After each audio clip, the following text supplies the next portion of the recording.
Welcome! Today we're going to replace the ink cartridge in your Brother machine. This video will cover multiple models and operating systems. Even though your machine may not match the model on the screen, the overall process will be the same.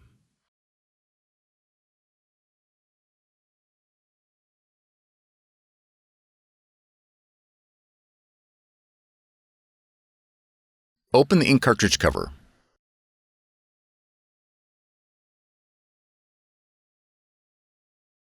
Press the lock release lever and remove the empty cartridge.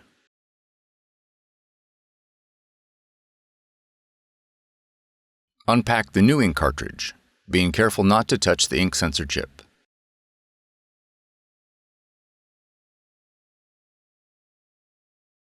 When installing the black cartridge, gently shake 15 times before replacing.